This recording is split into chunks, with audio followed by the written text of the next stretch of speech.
Committee on Justice and Human Rights, this meeting is now in order, and I will ask Senator Lacson to convene his own committee. On the part of the Committee on Public Order and Dangerous Drugs, this hearing is hereby called to order. Thank you, Ms.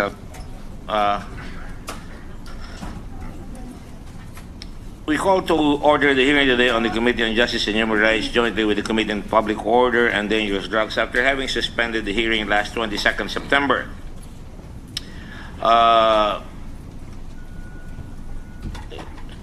This is a continuation of the resolutions and the privileged speeches made by several senators. There's a Senate Resolution number 9 by Senator Leila de Lima concerning the recent and rampant killings, extrajudicial killings, and summary executions, and to strengthen accountability of law enforcers. That's the highway upon which we are going to traverse in this investigation. At the same time, we have Senate Resolution number 151 by Senator Antonio Trillanes III on the alleged extrajudicial or summary killings purportedly committed by the Davao Death Squad, and in order to have the protection of people's basic human rights, and also in pursuance of the campaign against terrorism, drugs, and street crimes. Oh, the fourth. I'm sorry. You mean there are 4 of you? I stand corrected. Let the minutes reflect that Senator Antonio Trillanes is the 4th among several Antonio Trillaneses.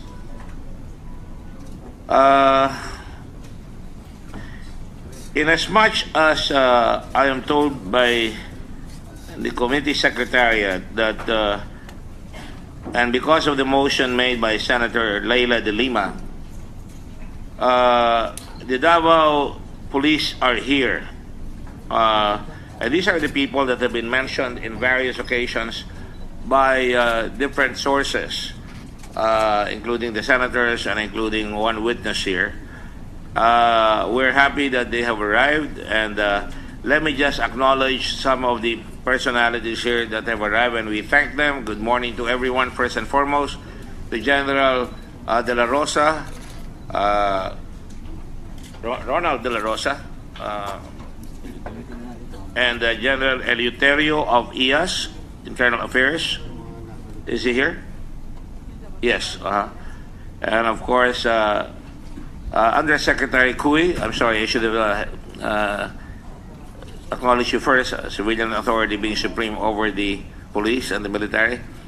Undersecretary of Local Government, and of course, Director La Peñas of the Dangerous Drugs Law, Dangerous Drugs Board, and of course, PIDEA. I'm sorry, PIDEA, and Director Dante Gueran at the National Bureau of Investigation, Director. We also have Police Chief Superintendent Manuel Garlan of Davao, and of course, thank you again to Chief Superintendent Marquez, Augusto Marquez Jr., and also Bartolome Ricardo, Superintendent Bartolome Ricardo of the Philippine Army. And there will be other witnesses that will come over again. But before we call in the witnesses, those of you who have not taken your oaths, will you please stand up so that we can administer the oath? Comsec. Please raise your right hand. Do you solemnly swear to tell the truth, the whole truth, and nothing but the truth in the inquiry? You may sit down. Thank you. Let it be reflected that Colonel Bacardo and Police Chief Superintendent Manuel Garlan have taken their oaths of office. Not only oaths of office, but their oath here. Again, I reiterate the previous rules that we in the committee have agreed upon. There are 2 lecterns here for all the committee members to use upon recognition. The chair will give wide latitude to the questions given. You have 10 minutes to ask your questions, but the answers we will give more than 10 minutes. It will not be counted. The answers will not be counted on your time, so that there is wide latitude. Again, I reiterate that if there is need for reiteration or to emphasize or to tell the whole story, the senator will be given, and I'm sure you have given me wide latitude previously to continue the questions. Let me just do this properly so everybody's on the same page. Having said all that, we want to make sure that the committee respect, and I know that all the senators will act with dignity and with candor and with the utmost discipline, so that we can make a very good account of the Senate investigation. The Senate is a very respected body. I don't think I have to bang the gavel and call anybody to order. If there is any disorder, I will bang the gavel so that we can suspend and we can deliberate in private, so we can handle it correctly, as we do it in the Senate. Should be no sign of emotion or any sign or indication of parliamentary misconduct. Having said that, Mr. President, I would like to call on, I think I saw the chairman, Senator De Lima raise her hand. Senator De Lima, you're recognized. Thank you, Mr. Chair. Good morning to everyone. Just a brief manifestation for the record, for the sake of accuracy, because it was mentioned earlier by the good chair that I was the one, this representation was the one who moved for the issuance of an invitation and or subpoena to the members or the alleged members of the Davao Death Squad, as mentioned by the witness. Based on the transcripts of the September 15, 2016 hearing, which was the first hearing attended by Mr. Edgar Matobato, it was in fact Senator Trillanes who moved for the issuance of an invitation or subpoena. May I just quote, "At any rate, I would first move that we subpoena Vice Mayor Paulo Duterte and all the members of the Davao Death Squad as mentioned by our witness, especially those belonging to the Philippine National Police and the NBI." And I just reiterated that motion during the last hearing of September 22. I just invited the attention of the body as to the invitation as requested by somebody else. So it turns out that it was, in fact, Senator Trillanes and not this representation who asked for such invitation. Thank you. Mr. Chair, may I also make a manifestation? Let me just address the manifestation made by Senator De Lima. I think I was very clear that all these witnesses were invited by virtue of the privileged speeches as well, which contain your motions. So I think I will stand by my previous remarks. I also want to make sure that when we call these witnesses, this is also by virtue of the resolution made by Senator Trillanes. Now, on the motion, is that which you say is a reiteration that was never carried last time, because I think there was an objection by Senator Subiri. But let me just point out that the committee will later on talk among each other as to whether we will invite them. In the first place, insofar as the Davao Death Squad, there is no finding yet that the Davao Death Squad exists.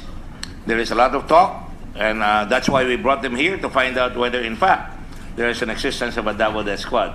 So it is very difficult for the chair, and as well, I'm sure, with my confrere, Senator Lacson, to, I hope I am not speaking out of turn, Senator Lacson, to invite the Davao Death Squad, because nobody's going to come up and show up just like that. It's not been publicly incorporated in the Securities and Exchange Commission, and there's no effort on the part of anybody to say I'm a member of the Davao Death Squad, and therefore I cannot accede to that second motion unless there is testimony to prove the existence of the Davao Death Squad or admission by any of the witnesses here that such a squad exists and that the following people are members of the Davao Death Squad. Of course, all these statements would have to stand the scrutiny of investigation by the senators before we act. We act with judiciousness here and consideration for the rights of everybody, and we act in the interest of truth. So having said that, I now recognize Senator Cayetano. Go ahead, Senator Thank Cayetano. you, Mr. Chairman, at magandang umaga po sa atin lahat. Sir Chairman, you actually already stated what I wanted to manifest, that we are inviting people who have been mentioned. It is the tradition of the Senate that they can defend themselves here. It is the tradition of the Senate that in accordance with the Constitution, a person can confront his accusers. But to call them as members of the Davao Death Squad would be having an unfair conclusion at this time. So Colonel Dionisio Abude, retired of the Heinous Crime Division, SPO3 Las Cañas, who Mr. Matubato continually referred to, PO3 Ayaw and PO3 Jumawan, and others are here today because they were named and invited. If need so, Mr. Chairman, I'm willing to present them, not to attest to the truth of their testimony, but to give them a chance to refute the testimony, to refute or to accede to meaning to confirm or deny the testimony of Mr. Matubato. And lastly, Mr. President, as I have mentioned at the start of the hearing, the Duterte administration campaign against drug is not a campaign to kill people indiscriminately, not to get rid of criminals extrajudicially, but is a campaign to save the nation and save the generations from drugs. And these policemen will be able to testify how it was done in Davao. Thank you, Mr. Chair. Thank you. Mr. Chairman. Yes, Senator Lacson. Would it be proper and correct to refer to them as members of the Heinous Crime Division? And I'd like to address that to Senator Cayetano or to Chief Superintendent Gerlan, who's the Director of Police Regional Office 11. Would it be the correct and proper nomenclature, if I may say so? Your Honor, they are not all members of the Heinous Crimes Division, so we can refer them maybe as former members of Police Regional Office 11 in general. Thank you. You say former members. That means to say that they have either retired or have been reassigned to other duties Yes, Your Honor. outside Sir. of Davao City. If I may give an accounting of the 23 invited, 22 are actually named because one has a double entry. Out of the 22, 12 are still in the active service, and 10 of these are still with the Police Regional Office 11. One is with the PSPG, and one is with the Aviation Security Group, and 10 have already retired, Your Honor. So, in effect, how many are going to be presented here today? We have 16 present, including 4 of the retired personnel, sir. So 4 have retired, and of the 12, they are still in Davao or have been reassigned elsewhere? 10 out of the 12 still in the active service are in Davao, but they are present today, sir. Thank you. All right, so that is very clear. These are policemen that have been assigned in various occasions, either in the Heinous Crimes Division or in other positions, and some of them have retired and some of them are still on duty, not necessarily with the Heinous Crimes Division.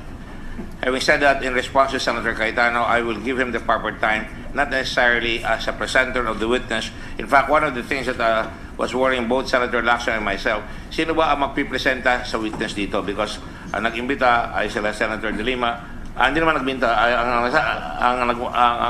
Ang reference namin ay yung motion at saka yung privilege speech. Kaya kung hindi nila gagawin yun, I suppose kailangan isalang natin ang testigo at magtatanong tayong lahat ngayong araw na ito. At kung makakatulong sa Senator Cayetano, kung gusto niyang mag-clarify or he may have some information that we don't have, I will give him wide latitude. Okay? Having said that, we shall now proceed to the hearing per se. I want to remind the COMSEC, because I asked him earlier that there were requests for pending documents, pending requests for documents. I want to know from him if those documents have all been submitted. Yes, sir. Can you please go to the microphone? Because I would want to have a senator say, we requested and that they were ignored. Yes, sir. These documents have been submitted already. We have marked the documents annexes A to L. All right, and these documents are available for every senator Yes, to produce, for- and they will be distributed accordingly. Is that correct? Yes, sir. And they have not been distributed right now. Yet. Sir, What is yes? Sir, we're working on. What is of the yes? others- Have you distributed them or not? Not yet. We're depending on the request of the senator, sir, because we have problems with the manpower and the facilities. I and the don't think we equipment. have problems with the manpower. It's just a question of your execution of this. The Senate President has given me latitude to, for you to ask other members of other employees here in the Senate for you to be assisted, because I raised that point, because there are voluminous documents. So please make do. Yes, Be. sir. Yes, sir. We'll do that. All right, thank you. I will expect that in fairness to the senators, that they all are given the necessary documents that have been asked for, so that they can produce and study them and be the basis for questions and judgment. Having said that, we shall call our witnesses now. Is that okay with everybody? Are there any questions? Who shall we call first? Senator Cayetano, I heard you saying a certain colonel in charge of the Heinous Crime Division. Or maybe I should ask Chief Superintendent Garland. Sir, may we request that former Senior Superintendent Abude be the first to present? Chief Superintendent Apulit, Police Senior Superintendent Abude, sir. active duty, Retired already, sir. retired. Abude, A-B-U-D-E. In Bisaya, it used to be Abode. It became Abude. Yes, sir. All right, thank you. Abude. Committee Sec, please call the witness here and should they sit up front here. You notice while we were waiting for him that we place a special podium for the special table for the witness, so that nobody can say that he's being coached. Colonel Abude? Sergeant at Arms? I would require that a lawyer be provided him. If he has brought a lawyer, that would be appreciated if he would he would present himself. And Mr. Chairman, yes, Senator Trillanes, while we're waiting. based on the agreement last hearing, the witness, Mr. Edgar Matobato, was supposed to identify the other officers. We will come to that. We're not at that moment. If you will recall, there was no agreement. I merely said I did not dismiss him. Precisely, I did not dismiss him just in case we will lead him. When the proper time comes, if you request, after testimony has been made, that would be more timely than now. Well, if we're going to introduce these officers one by one, then that would preempt the whole thing, Mr. Chairman. Mr. I believe Chairman. it would be proper for him to identify these officers first, again as another test of credibility. Then we can make them present whatever they want Mr. to Chairman, present. I may help. Yes, go ahead. Mr. Chairman, before the hearing started, I asked if they have a lawyer, and I asked the lawyer about certain stipulations, and he said they're willing to stipulate that they know Mr. Matubato and Mr. Matubato knows them. So that will do away with the identification because they're willing to admit that. But I'd rather they say it themselves once they get there. The request is just that they be given the opportunity to testify freely before they're confronted. Just because there were 3 previous hearings wherein their names was continuously battered, Mr. Chair. Thank you, Mr. Senator Cayetano. You will recall that both the chairman of these committees talked about an executive session so that they can have a lineup. In fact, I asked Senator Lacson, and he graciously accepted at that time that the witness be there at the lineup. But in fairness to the policemen, we wanted that so that they would not be unnecessarily ridiculed or their families could be, put to embarrassment. These are people who serve, and as far as I'm concerned, the general rule is that they do their duty. They're given that latitude. So having said that, anyway, all these people have been mentioned. The names that you have invited have been mentioned, and if they have not been mentioned, then you can call the attention of the chair. And if we need to identify let him be identified, then you can chair will entertain a motion at that time. Okay. Well, Mr. Chairman, anyway, the suggestion came from the chair, and I was just Wala na yan, wala na. reminding. Yes, but if now Senator Cayetano is saying that yung mga na-identify ni Mr. Matobato na mga PNP officers ay umaamin, nakilala nila si Mr. Matobato, and that would do away with the identification process, and I would be satisfied by that. Pero sinasabi ko lang, Mr. Chairman, na when this idea was proposed, it was supposed to be a test of the credibility of Mr. Matobato. Ngayon, kung inaamin na ng mga police mismo, we should be fair enough to say na nagsasabi ng totoo si Mr. Matobato, Mr. Chairman. Please do not put the cart before the horse. Well, no, at least as far as the the identification chair of would like to request Senator Trillanes not to make conclusions because that's why we have an investigation here. But there is a stipulation, Mr. Chairman, at least as far as the identification of the officers are In concerned. point of law, when a stipulation is made, that is to save time. Yes. It is not supposed to prove the case. No. I was not talking about the case, Mr. Chairman. I was talking about the identification. Kasi sinasabi yon na papuntahin natin yung mga police para ma-identify as a test of credibility. Well, Ngayon kung inaamin na, then we should also be man enough to say that as far as that is concerned, then nagsasabi ng totoo si Mr. Matobato. I will cut this conversation right away. There is no need for it. The proper time to ask the witness is that, are you the same person referred to by Mr. Matobato? And I will suggest that you ask that question and I will give you that right to do so. Pag humarap yung testigo dyan, tanay mo, ikaw ba yung sinasabi ni Matobato? Pag sinabi niyang oo, it doesn't prove anything except that the man exists. Tandaan natin, Davao yan. Makakakilala lahat yan. Kilala ng mga pulis yung mga hoodlum, kilala nila yung mga testigo. Nag-bury naman ako, kaya alam ko yung sinasabi ko rito. So, give me some latitude. Proceed, please. Is the witness here already?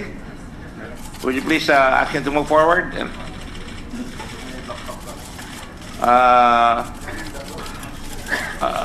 Are you migrating here, Colonel? You have a backpack.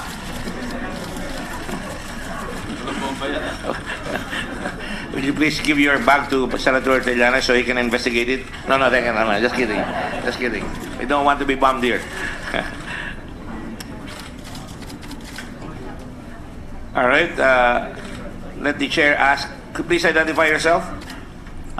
Your Honor, Mr. Chairman, I am retired Police Superintendent Dionisio Abode, 59 years old.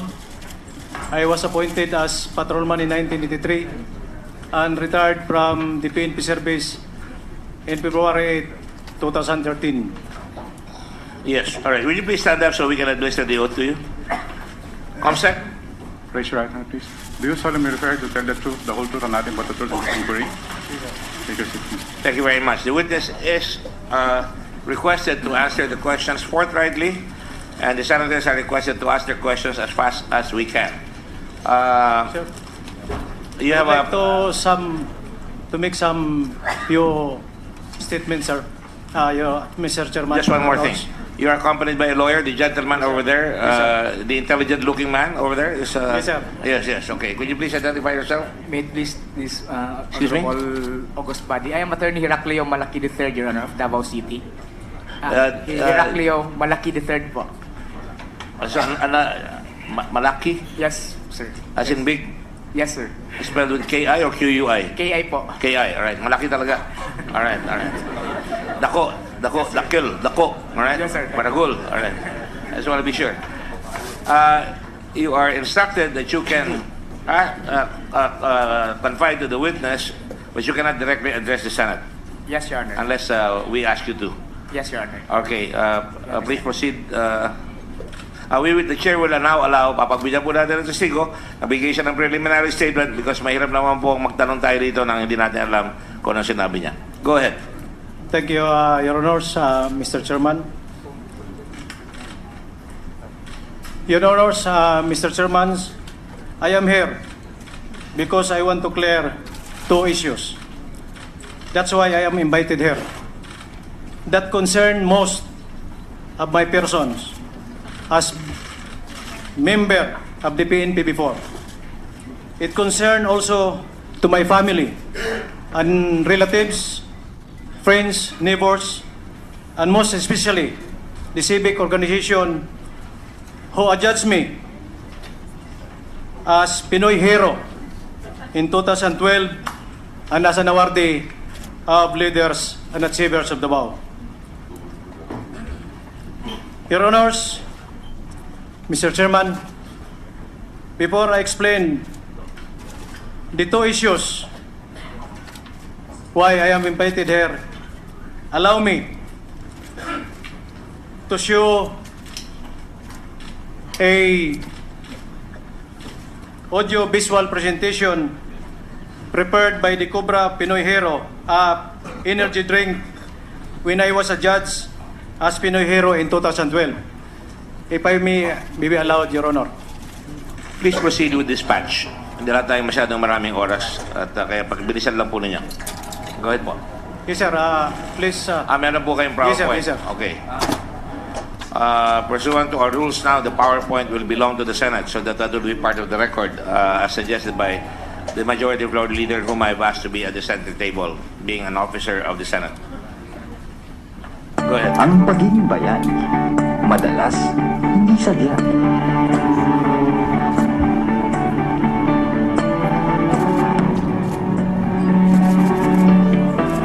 Bilang Police Superintendent at dating VP ng Trillanes Crimes Against Property, ang talagang tinutunan namin ng pansin.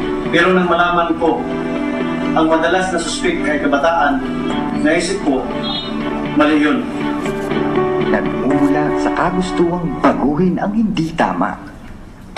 Nakipag-ugnayan ako sa mga barangay captain kung saan nakatira yung mga batang sangkot sa krimen. Inisa-isa ko ang mga bahay nila. Kinausap ng masinsinan ang mga magulang at di ako nabigo. Pumayag silang ipasok ang mga anak nila sa youth camp nang matuluan ng magulang. Pinupustahan ang matinding paniniwala. Dati po, dahil sa hirap, natutuwa ko magnakaw. At buti na lang, nandyan sila buti. Pinapapok niya po ako. Tapos, natutunan ko ang disiplina, pinag-aral niyo po. 52 minors, 52 na pangalan kasama ang mga rugby boys. Nakumbinsi ko ang mga magulang nila na malagang magbago at masaayos ang buhay ng kanilang mga anak. Ang pagiging bayan, bunga ng tiyaga at pagpupursige. Meron din kami tree planting at next phase ng pagtuturo sa kanila ng skills na sa ngayon ay tayak na sa pista. Meron kaming lessons sa response unit, first aid at Bible stories. Nang lumipat ako ng istasyon dito sa Talomo, ganun muli ang ginawa ko. Tinanong ko ang mga bata kung gusto nilang mag-aral, magbagong buhay. Pagharap ko talaga ko, hindi pulis. Bulat na sa rupuli. Pagulong sa Colonel, gaano ba kahaba ito? I think 7 minutes more or less. 7 minutes. Sige. Tanggalin lang natin yung commercial ng Cobra. Para sa mga nangangailangan ng kakampi. Ang mga bata dapat binibigyan ng pagkakataon. Hindi sila dapat hinahayaang malugmok sa kasamaan. Dahil may pagkakataon silang maging guwaran ng mga mamamayan, lalo na't maaga pa habang bata pa sila. Sabi ko kung nagugutom sila, pumunta sila sa presinto. Pagkakainin namin silang mga bata, imbis na mag-rugby sila, pangpalipas ng gutom. Naghahanap kami ng sponsor ng kakatulong para tuluyang talikuran ng mga bata ang masamang nagawa nila dati nadala na rin sa tindi ng kahirapan at para magkaroon sila ng magandang kinabukasan. Ako, bago naging pulis, nag-security guard ako. Tinanan ko lahat, pinagsikapan ko kung ano man ang narating ko ngayon. Malaking karangalan na pansin ng Cobra ang aming kwento. Masaya kong nakikita nagbabago ang mga bata. Yung pwede pala silang maging modelo ng iba pang kabataan. May concern ako sa kanila, kaya talagang binibigyan ko ng oras itong gawain namin. Ito ang aking tunay na lakas, ang makatulong sa kabataan. Si Kapitan Dionisio Abude, pulis, ama, bagong bayan, Pilipinong may tunay na lakas. Ito ang kwentong tuga ko.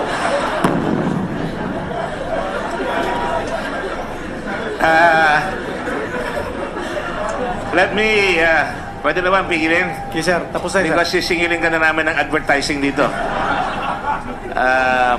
We are on national TV, so I hope you did not come here to advertise Cobra. No, sir.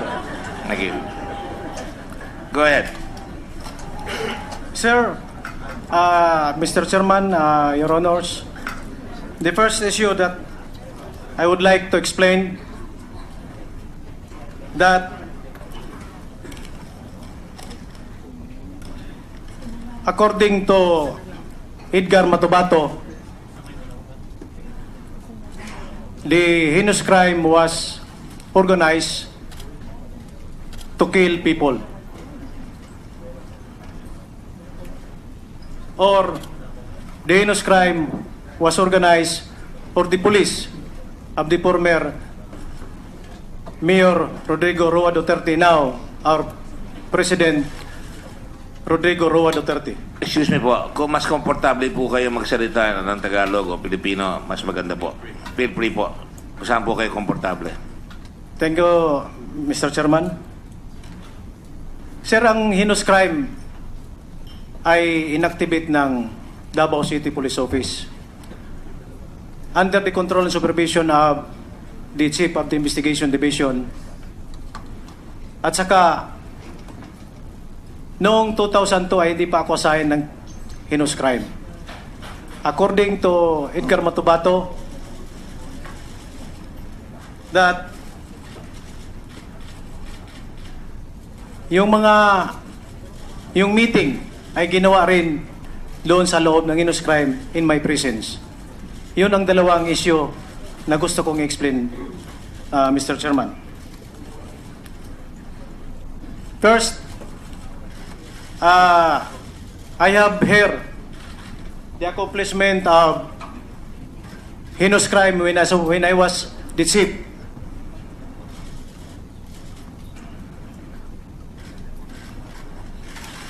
When I was designated as the chief of that heinous crime investigation section. The activation was effective on August 24, 2001. And there is a mission and function of that activation. And I was assigned as chief of that heinous crime on January 15, 2003 until March 8, 2006. With that period, Mr. Chairman, Your Honor, to sum up, only 1 year accomplishment because this is only the records that I retrieved from my personal files. We conducted search warrant operation 18 times and we conducted entrapment operation 12 times and apprehended 36 personality. To sum up, also to add with the Drug Enforcement Unit, because I was the concurrent chief of the Drug Enforcement Unit during the time, we also apprehended 9 suspects. A total of 19 arrested persons, including wanted persons. That is the other accomplishment of the heinous crime, totaling with a total of 69 apprehended suspects within 1 year only, Your Honor. To further explain that the heinous crime was created just to kill people, I have here, Your Honors, Mr. Chairman, a copy or a news clippings dated April 24, 2014, when a certain Mike Umpa delivered the shabu from Manila on board Cebu Pacific to Davao City. I apprehended this in bypass operation, and the first hour in our office, he tried to kill himself.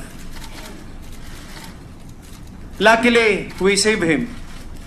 I am saying this, Mr. Chairman, Your Honors, because in contrary to the allegation of Mr. Matubato that the heinous crime was activated to kill people, why we saved Mike Mahmoud Umpa, and he is now sentenced to life sentence. Life sentence, Your Honor, and he is now in Dapicol. Another example, Your Honor, even the neighbors of our very own President Rodrigo Duterte was apprehended.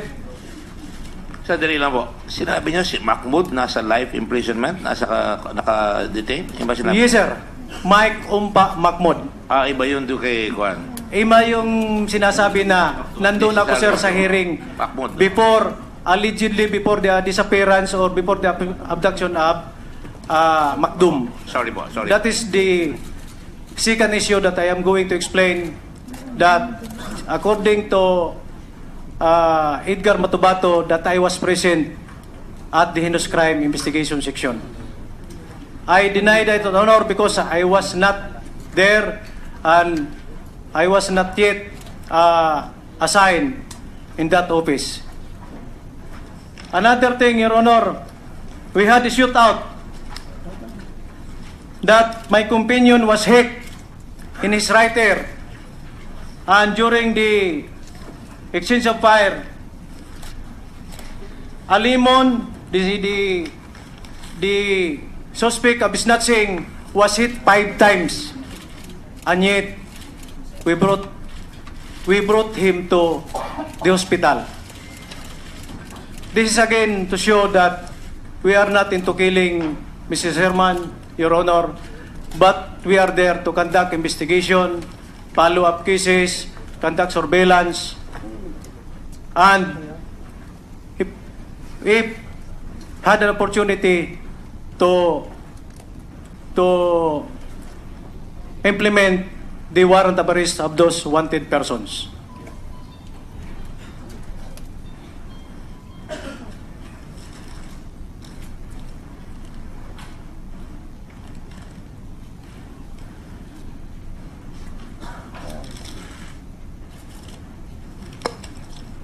One more, Mr. Chairman, Your Honors, another thing. There was an incident, massacre, wherein 4 victims died and 3 injured, including one Japanese national. And we apprehended the suspect in General Santos City in 30 hours span after the occurrence of the incident. And yet, this minor was properly investigated, and even one was out because he's away, who was a minor. One is 21 years old. So these are the accomplishment of the heinous crime. We conduct investigation and not to kill people, Mr. Chairman, Your Honors. That's all, Mr. Chairman, Your Honors, because I already explained the 2 issues, that the heinous crime was activated to kill people, and the heinous crime, and I was present during the meeting at said office in 2002. Sinasabi niya hindi pa kayo member nung grupo na yan? Yes. Noon dinala si Macdum ba? Si Said? Si Sally Macdum? Not. Ang issue sa akin, Your Honor, Mr. Chairman, is that during the meeting, I was present at the heinous crime. Opo. If ever there is a meeting conducted, since it was not corroborated statement of Edgar Matubato. But you were already head na kayo nung... No, sir. Not yet. Because I was assigned as designated. Member ba kayo noon? Hindi, sir. So sinasabi niyo wala kayo noon dinala si Sally Macdum doon? Wala akong alam, sir. Okay. Yung sinasabi din niya ng meeting. Alright. Thank you. Chair opens it for interpolation. Mr. Chairman, Yes. just to clarify, page 71 of the transcript dated September 20, 2016, ito yung sinasabi niya na he was mentioned by Mr. Matubato as being present when during the time that Sally Macdum was abducted, hindi ba? Ito yung tinanong siya kasi, kinsa man ang kaistoryahan mo sa heinous crime? Mr. Matubato, tanong ni Senator Cayetano yon. Ang sagot ni Mr. Matubato, si Arthur Las Cañas, si Colonel Abode, referring to you. Si Jim Tan, si Porog, si Medina, si Ubalis. And this happened, according to Mr. Matubato, in 2002. And you were telling us during your preliminary statement that you were assigned as chief of that division only in January of 2003.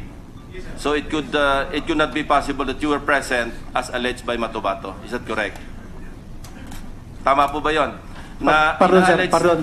Ina-allege ni Matubato that na present kayo noong tiyempo na inabduct si Sally Macdum.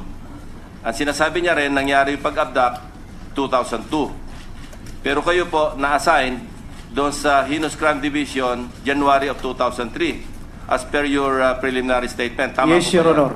So it could not be possible that you were present as alleged by Mr. Matubato. Yes, Your Honor. That's all, Mr. Chairman. Not necessarily. Hindi ka man member nung grupo na yon. Ikaw ba naandoon? Pulis ka na nung araw. Hindi ba posibleng naandoon ka nung panahon na yan? Yes, Mr. Chairman. Anong yes? I was already a policeman. You're already a policeman. Pero hindi ba posible nung nangyari yung confrontation na yun, sa meeting na yun, naandun kayo? Kahit na hindi kayo hepe o kaya hindi kayo member nung tinatawag na heinous crime? Imposible yan, sir, dahil nandun ako. I was assigned as the Chief of the Drug Enforcement Unit in 2002. And at the same time, before I was assigned as Drug Enforcement Unit, I was also assigned at the LACTAP, the National Anti-Kidnapping Task Force, because I was requested the Chief of the LACTAP before I was required to be assigned there.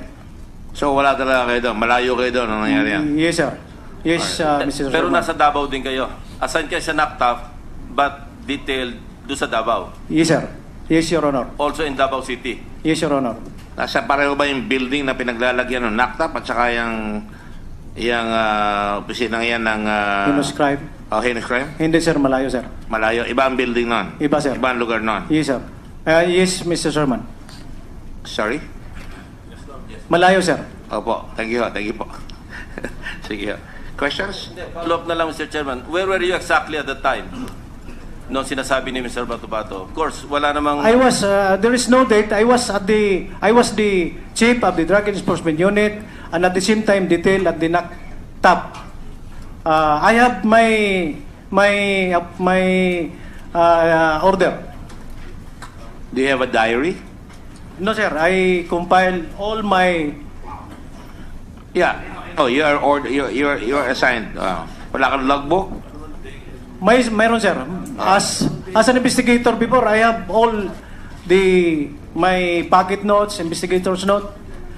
But all my appointment and orders where I was assigned, I have my copy, sir.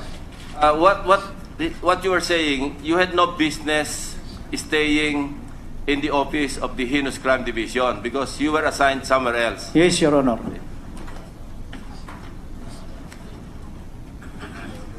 Mr. Chair. Yes, go ahead, Senator Cayetano. Before we open for interpellation, but I will submit to the chair to just a suggestion.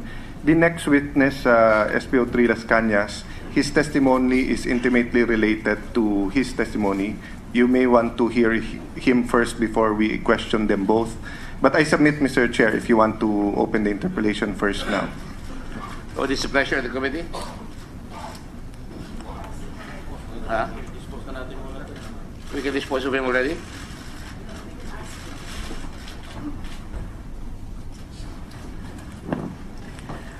I would suggest, Mr. Chair, that we first ask questions to this resource speaker, a resource person. I would not want to call any Yes, of Your them as a Honor. I have witness. already opened the floor But for questions. So I if you have any questions. Because if Senator Alan would insist on that, I have a counter proposal that all of them should be placed here already, should be allowed to face Senate, the committee already, so that we can throw questions to any of them. There is no proposition here. The proposition on the floor is that this is now the period of interpellation. So any senator who wants to interpellate the witness may do so at his or her own pleasure. Yes. You're willing I'm willing to ask questions. Go ahead, please. You have the floor. Your 10 minutes starts now. Thank you. So inaamin niyo po na kilala niyo si Edgar Matubato. Opo, Your Honor. Bakit niyo po siya kilala? Nakilala ko siya dahil pinsan siya or cousin, nephew siya ng kasama kong pulis in 1992 sa San Pedro Police Station. Kilala niyo siya bilang? Sino ho ba si Edgar Matubato sa pagkakilala niyo? Sino ho ba siya? Killer ho ba talaga siya? Hindi ko alam yan, ma'am. So paano mo siya kilala? Kilala ko siya dahil pinsan nga siya ng kasama kong pulis in 1992 when I was assigned at San Pedro Police Station. Madalas niyo ho ba siya nakikita noon? Yes, Your Honor. Saan? Sa pagkasama niya si Police Inspector Matubato at that time, he was a corporal and I was a patrolman. No, Matubato is a police inspector. No, he's not. Is he a policeman? I am, yes, Eduardo Matubato. Eduardo Matubato, his cousin. Si Eduardo Matubato. Hindi po si Edgar Matubato. Hindi. Hindi po police Edgar Matubato. Excuse me. Please tell the committee, sino yung police na kamag-anak ni Matubato? He retired as Police Senior Inspector, Sino po yan? Mr. Chairman. Ano pangalan po? Eduardo Matubato or Edie Matubato. Yun yung pisan. Yes, Pareho silang pangalan. Mr. Chairman. Si Edgar yung isa, ito Eduardo. Hindi, inuhuli ko lang. So, yung isa, si Edgardo, si Edgar, si Matubato. Yes, Mr. Chairman. Itong sinasabi mong pulis si Eduardo. Eduardo or Edie Matubato. Edie. Ay, mabutit nagkakaalaman tayo. Si Edgar Matubato ho mismo, hindi po siya pulis, di ho ba? Yes, Your Honor. Hindi mo siya kilala bilang killer? Hindi, Kasi Your Honor. inamin po niya, killer daw po siya. Hindi ko alam yun, Your Honor. So hindi mo siguro aaminin na merong Davao Death Squad. Hindi, Your Honor. Narinig niyo na ho ba ang Davao Death Squad? Narinig, Your Honor. Paano mo naririnig yung tungkol sa Davao Death Squad? Kasi yung mga media doon, sila ang nagbigay ng, nagsasabi na death squad. Pag may namamatay sa Davao, sabi nila death squad. Dati ho kayo sa Civil Security Unit, di ho ba? Civil Security Unit. Na consultant ako after I retired. When Your did Honor. you retire? In 2013. But before you retired, you were part of the Civil Security Unit? No, Your Honor. Sa heinous crime. Yes, Your Honor. Ilang taon ho kayo sa heinous crime? From January 15, 2013 up to March 8, 2006, Your Honor. Nung nag-retire kayo, sinabi nyo, consultant po kayo. Yes, Your Honor. Hanggang ngayon, consultant po kayo. No, Your Honor. Kailan po kayo naging consultant? At At 3 days, consultant ng ano? Consultant ni sino? Nino? 3 days after my retirement, I was hired as consultant by Dean, Mayor Inday Sara, and now Mayor Inday Sara in February 11 up to June 30, 2013. So si Mayor Sara ang nag-appoint sa inyo or bilang consultant? Yes, Your Honor. How about si Mayor Rodrigo Duterte, now President Duterte? Siyempre po, kilala po kayo ng husto ni President Duterte. Yes, Your Honor. Hindi ho siya ang kumuha o nag-recommend kay Mayor Sara na maging consultant kayo after you retired? I don't know, Your Honor, because it was Mayor Sara who called me up. And as consultant of what? Civil Security Unit, Your Honor. But you were never part of the Civil Security Unit, as you said. Only when I was hired, Your Honor. Hired as consultant Yes, Your Honor. because you denied that you were employed or you were connected with Civil Security Unit. I said when I was as member of the PNP, I was not assigned as civil security unit. You were never assigned to the civil security unit, but you were hired as a consultant after you retired to that unit or of that civil security unit, right? As consultant of the mayor, in order for her to represent him in cases there is a Him meeting, or her? a conference. Him or her? Her, Si Mayor Santo, her, Your Honor. sabi nyo, ang nag-hire sa inyo as consultant. Ano ho ba ang civil security unit? Civil security yun ang yung unit na yan, sila ang take care ng mga buildings, security of the buildings, offices, markets, terminals. So yung pagka-consultant nyo is specifically what? Hindi naman ho siguro kayo yung tinatawag na general consultant. As advisor of the mayor, Advisor on what? on matters of security matters, In Your Honor. general, security matters. In general, security matters affecting Davao City, I suppose. Yes, Your Honor. And that includes criminality. No, Your Honor. Because civil security unit only concern on the security of the government buildings. Kanina And- ho, ang ganda ng mga accomplishments na pinakita nyo, although you just actually cited some, and I'm sure marami po kayo accomplishments kasi makapal po yung dala-dala nyong dokumento. Ano Yes, ho? Your Honor. Ang tanong ko po sa inyo ngayon, have you ever been charged with any case, of any case, either administrative or criminal? And I cannot remember the date of physical injury. I was charged of physical injury. Ano pa ho? I was charged administratively for command responsibility. On what? On my two personnel who was charged also for alleged involved in drugs. Alleged involvement in drugs. Kayo po mismo? No, Your Honor. So what are you talking about? Command responsibility about the misdeeds ng mga tao niyo po? Yes, Your Honor. Allegedly, they are involved. In drugs. Yes, Your Honor. Kailan po ito? In 2000, I cannot remember when I was still as the chief of the Heinous Crime. I cannot, either it is 2003, 2004, 2005, or 2006. Ano po nangyari sa kaso na yon? All were dismissed and they are, the case was dismissed against all of my personnel and How about you? including You me. mentioned something about command responsibility. So you were charged because of command Administratively, Your Honor. Administratively. So saan po final yung kaso? At first, the law and order in the Davao City Police Office, and again, it was elevated to the Ombudsman. So ano po nangyari? And finally, at the Na-dismiss po Ombudsman, kayong it was dismissed. Dismissed. So absuelto po kayo doon. Yes, Your Honor. Meron pa ho bang ibang kaso na you were charged either criminally or administratively? Yes, Your Honor. Kailan po yon? Ano pong kaso? I think it was on 2009 or 2010. What I cannot about- remember the Ano exact. pong kaso yon? Allegedly, for not solving the killings of Davao City. Yes. So you were charged along with several other police officers of Davao by the Ombudsman, and in fact, you were penalized, correct? Yes, Your Honor. You were 21 high-ranking officers of the Philippine National Police.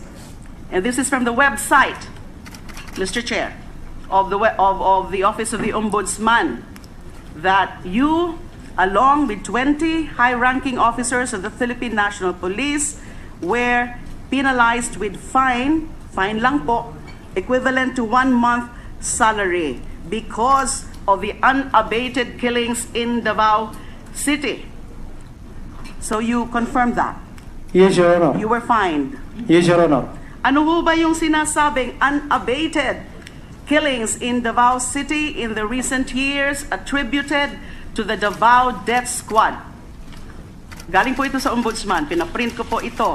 Nasa, ano po nila to?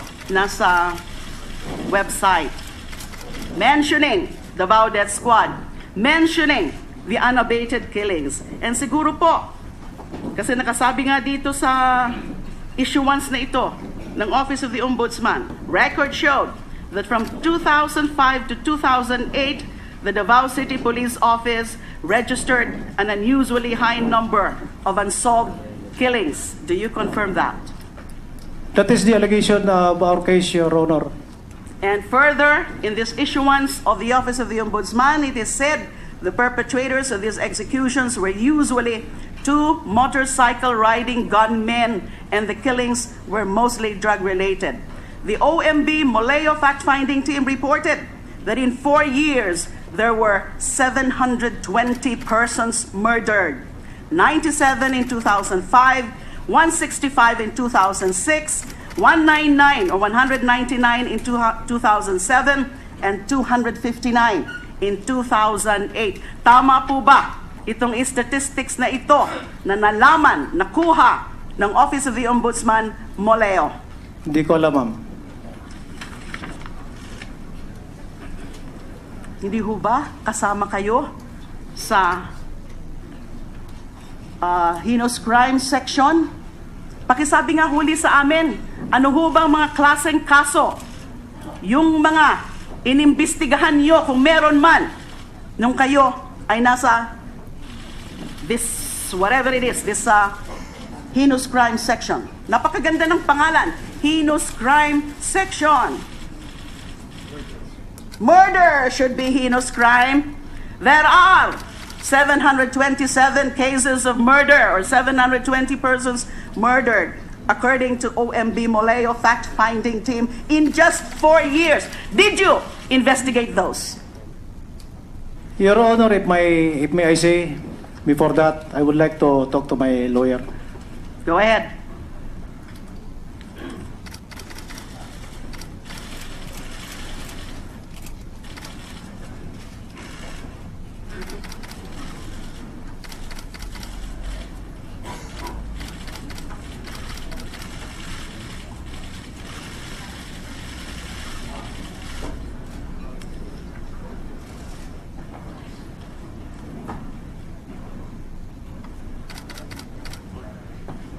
Your Honor, go back to the case. That case I was assigned at, during that period, 2006, I was the station commander of Kalinan Police Station. And all cases that transpired in my jurisdiction was properly investigated. Only, Your Honor, that So whose cases were this? every which you were occurrence of incident in our area of responsibility, particularly in my area of responsibility, was properly investigated. It turned out only that there is no witnesses that come to the open for us to pursue our investigation. That's why the case is still pending. And how many cases are these? I cannot remember, Your Honor. Would you bother to check your records, and then if you can submit to us what cases or how many cases exactly did you investigate when you were with the heinous crime section? Kasi malinaw yung findings ng OMB Moleo dito. OMB Moleo fact-finding team, in 4 years, 720 persons murdered. So a mere 321 or less than 50% were solved. Sabi po sa dispositive portion or part of the decision of the Ombudsman, from the foregoing figures, it is evident that respondents were remiss in their duty to significantly reduce the number of killings. Also, the same shows that respondents failed to solve a substantial number, if not all, of the killings. You were one of the respondents, so you should know how many cases exactly of killings were there. I rest my case. Thank you so much.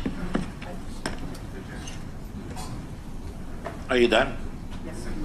Okay, go ahead. Senator Cayetano is recognized.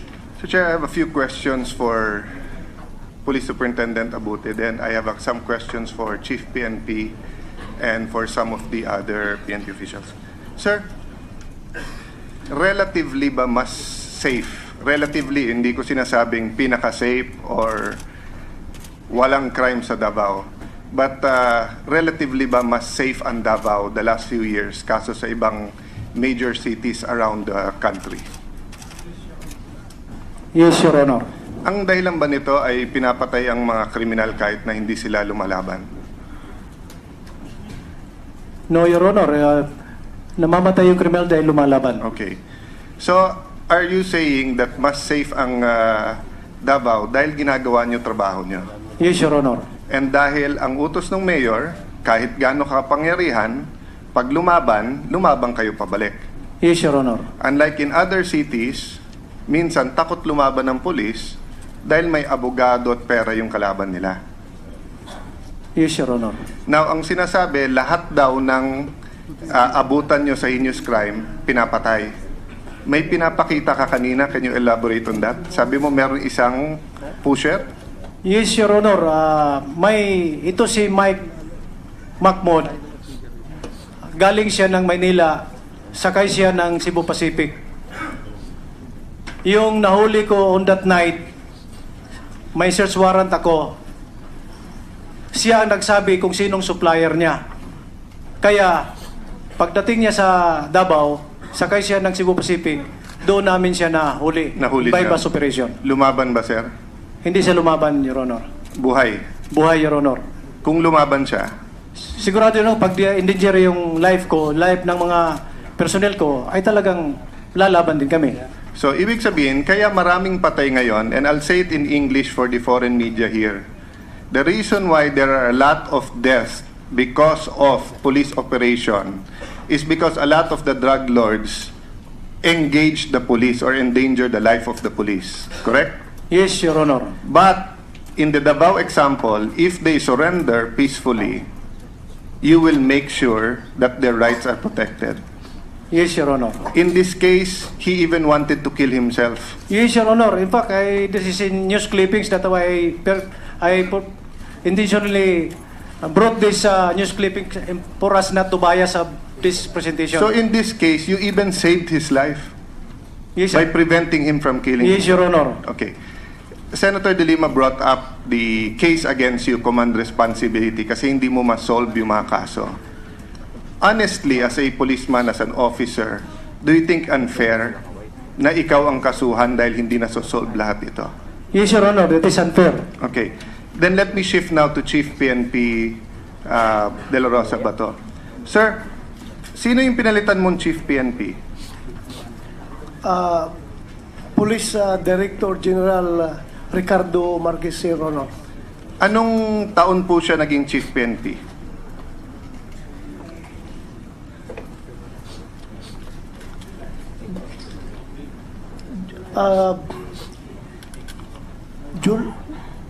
July 2015, Your Honor, up Okay. to... In July 2015, well, for the whole 2015, under the Aquino administration, 12,481 extrajudicial killings. Kinusuhan ba ng command responsibility si Chief PNP Marquez dahil hindi niya na-solve ang mga ito?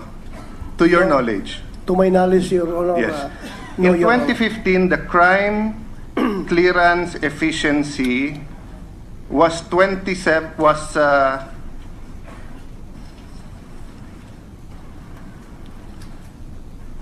let me get the percentage later. Saan yung national? Alin yung national? Ito.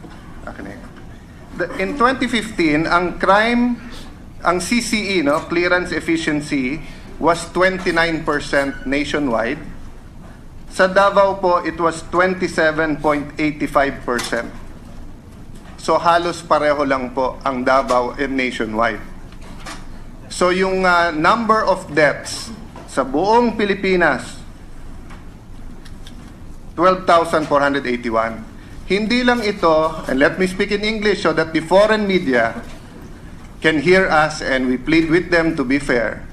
There were 12,481 481 extrajudicial killings in 2015, except that the DOJ and the palace at that time had an executive order limiting the definition of extrajudicial killings. But under the UN definition, the international definition of extrajudicial killings, any killing that is not by death penalty and not natural cause is an extrajudicial killing. Chief PNP ba to? Who was the Chief PNP bago kay General Marquez? It was General Purisima, Your Honor. But between him, meron pong acting po, di ba? Si General, OIC Ronald OIC General Espina. Naalala niyo po more or less from when to when siya? After yung sa 44, di ba? So, 2014 to 2015. I think it's about December 2014, Your Honor. Okay. Nag-start siya. In 2014, during the Aquino administration, there were 13,105 extrajudicial killings or 1,092 per month. Kinasuhan ho ba si General Espina ng command responsibility dahil hindi na-solve ang mga extrajudicial killings? As para sa inyo, Your Honor, Wala. wala, Your Honor. In fact, naka-retire siya, di ba? Yes, Your Honor. Okay, kasi pagka ang police may kaso at hindi pa nasosolve, yung retirement benefits niya naiipit din po, di ba? Yes, Your Honor. So before that was General Purisima. Alam kong meron po siyang ibang kaso. But as so far as extrajudicial killings, because in 2013, there were 16,160 extrajudicial killings in the Philippines, an average of 1,346. So the international community is now saying, wala pang 3 buwan, President Duterte, we are not yet 3 months, 3,000 ang patay. But the average in 2013 was 1,300. So during, per month. So during the time of President Aquino, in 3 months, 3,900 ang extrajudicial killings. So, again, was General Purisima charged for command responsibility for not solving the cases? No, Your Honor. Okay. So what is the difference between President Aquino and President Duterte? Why is one being charged with so many extrajudicial killings and the other is not, when the numbers are very similar? Can you venture an answer, sir? I cannot understand, Your Honor, why. Okay. Maybe because of his mouth? Maybe because President Duterte, with all due respect, is more verbose. Ibig sabihin po, kasi si President Duterte sinasabi, pag lumaban, patayin. And that is not the way President Aquino speaks. By the way, I'm not saying that President Aquino did not do all he can to fight crime. This is not about him. This is not a judgment on his administration. What I'm saying is apples to apples, ikumpara natin. The only difference that what is happening now is that the law enforcers are doing their job better because of the backing of the palace. Am I correct or am I mistaken? You are correct, Your Honor. So, am I correct to say, Chief PNP, if the President did not guarantee your safety, did not guarantee your lawyers kung kasuhan kayo, if the President said, if the President is not telling you lumabang kayo pabalik, all of these arrests and pushers and these apprehensions won't be happening now. Most likely, Your Honor, because the PNP will not be motivated to do our job if we don't have the backing of the Chief Executive. Yung pong ilan libo na patay because of operations, and I'm not saying na walang abuse doon, and I expect you to investigate each and every death. But kung hindi sila lumaban, patay buhay? Buhay, Your Honor. Have you arrested drug suspects, whether it's by bust or any other operation, and they are alive? Yes, Your Honor. So it is not true that you will find a way to make them fight and kill them.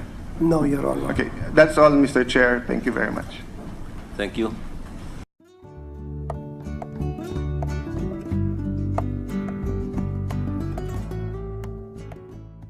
A motion or any sign or indication of parliamentary misconduct.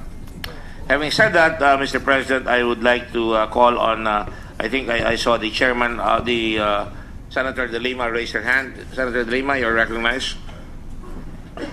Thank you, Mr. Chair. Good morning to everyone. Just a brief manifestation for the record for the sake of accuracy, because it was mentioned earlier by the good chair that I was the one, this representation was the one who moved for the issuance of an invitation and or subpoena to the members or the alleged members of the Davao Death Squad, as mentioned by the witness.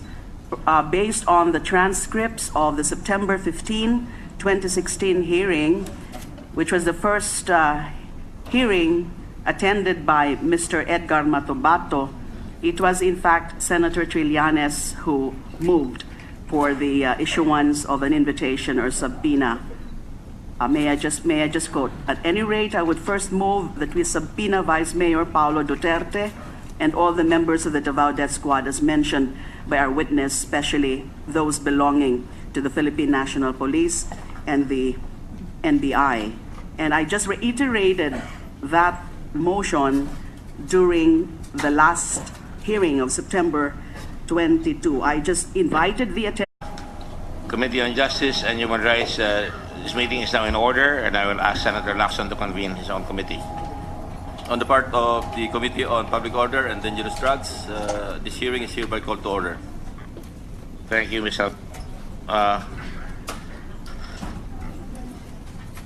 We call to order the hearing today on the Committee on Justice and Human Rights jointly with the Committee on Public Order and Dangerous Drugs after having suspended the hearing last 22nd September.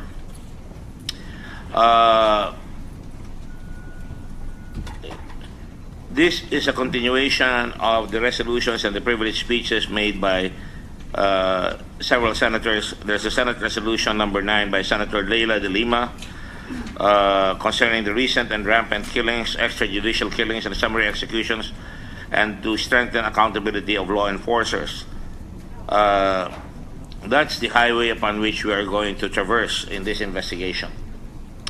At the same time, we have Senate Resolution number 151 by Senator Antonio Trillanes III on the alleged extrajudicial or summary killings purportedly committed by the Davao Death Squad, and in order to have the protection of people's basic human rights, and also in pursuance of the campaign against terrorism, drugs, and street crimes. Oh, the fourth. I'm sorry. Board, and of course, PIDEA, I'm sorry, PIDEA, and Director Dante Gueran, at the National Bureau of Investigation, Director. We also have Police Chief Superintendent Manuel Garlan of Davao, and of course, thank you again to Chief Superintendent Marquez, Augusto Marquez Jr., and also Bartolome Ricardo, Superintendent Bartolome Ricardo of the Philippine Army. And there will be other witnesses that will come over again.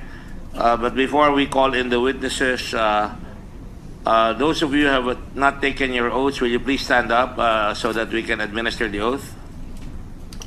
Comsec. Please raise your right hand. Do you solemnly swear to tell the truth, the whole truth, and nothing but the truth in the inquiry? You may sit down. Thank you. Let it be reflected that Colonel Bacardo and Police Chief Superintendent Manuel Garlan have taken their oaths of office. Not their oaths of office, but their oath here. Again, I reiterate the previous rules that we in the committee have agreed upon. There are two lecterns here. for all the committee members to use upon recognition.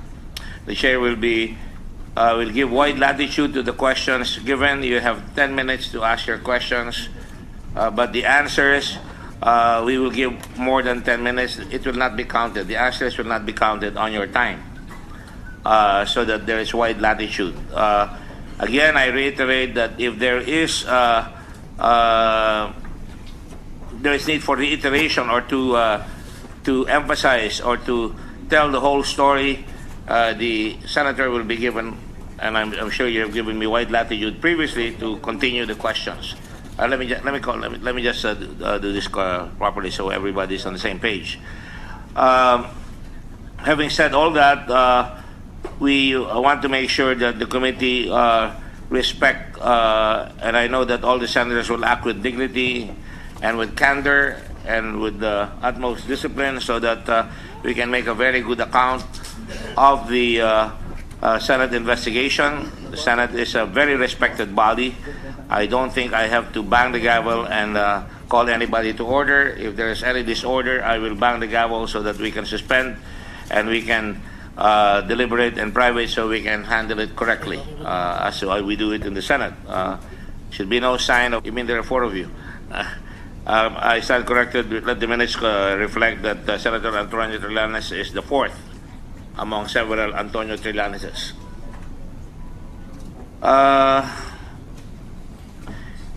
In as much as I am told by the committee secretariat that, and because of the motion made by Senator Leila de Lima, the Davao police are here.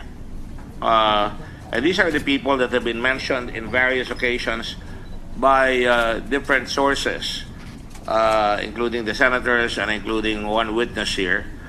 We're happy that they have arrived, and let me just acknowledge some of the personalities here that have arrived, and we thank them. Good morning to everyone. First and foremost, the General De La Rosa, Ronald De La Rosa, and General Eleuterio of IAS, Internal Affairs. Is he here? Yes. And of course, Undersecretary Cui. I'm sorry, I should have acknowledged you first. Civilian authority being supreme over the police and the military. Undersecretary of Local Government, and of course, Director La Peñas of the Dangerous Drugs Law, Dangerous Drugs